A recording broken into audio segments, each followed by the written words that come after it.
Okay, so for your friend, there are three pillars to the scriptural case against homosexuality. The first of those is Leviticus. Leviticus is very clear about homosexuality being an abomination.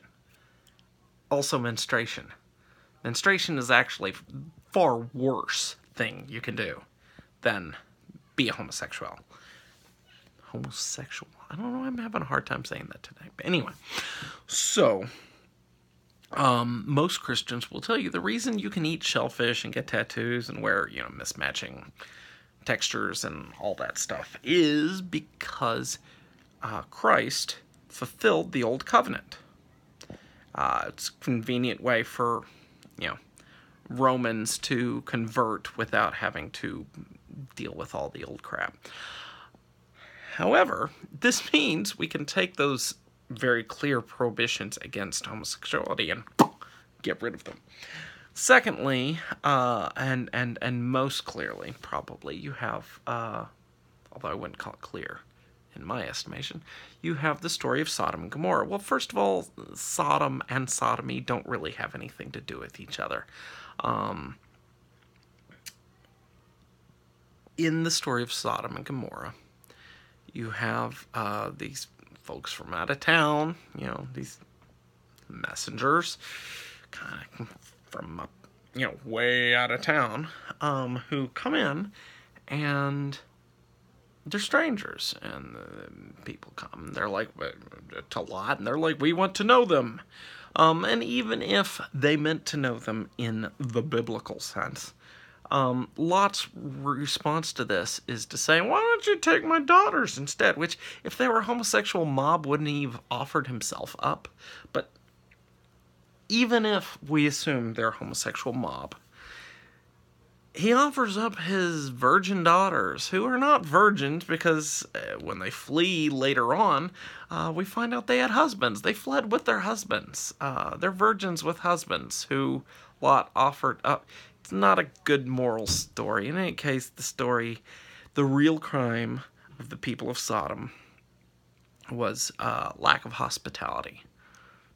Sorry, you're desert people. Everyone's going to be lost in the desert at some point. Hospitality is a rule. Still is to this day, to a large extent. So, if anything, the story of Sodom and Gomorrah is about fidelity and to God, and it's about the hospitality.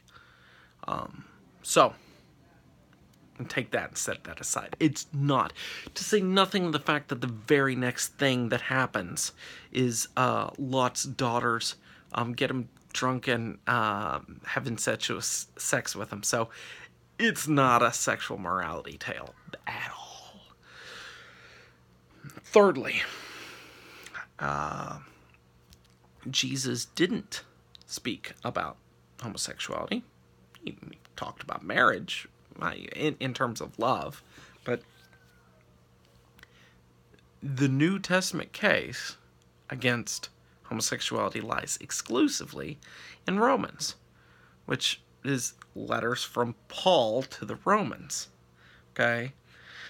Paul never met Jesus, never talked to Jesus. Okay? Paul is as close to Jesus pretty much as Pat Robertson. Now, when he writes his letters to the Corinthians or to the Romans or to all these disparate peoples around the Roman world, he's giving his opinions. And his opinions about homosexuality are very strong, as are his opinions in favor of slavery, as are his opinions in opposition to women. And we take his views on women and slavery and we put them in the cultural context at the time, and we take them with a grain of salt. Okay? We don't take them as the gospel truth, because they didn't come from Jesus' lips. They came from Paul. They're Paul's opinions. When Pat Robertson said 9/11 happened because they're homosexuals in New York City, we said, wow, what an asshole, and we wrote that shit off. You can do the same. You can do the same here. So, those are three pillars of the scriptural case against homosexuality, and they're all pillars of salt.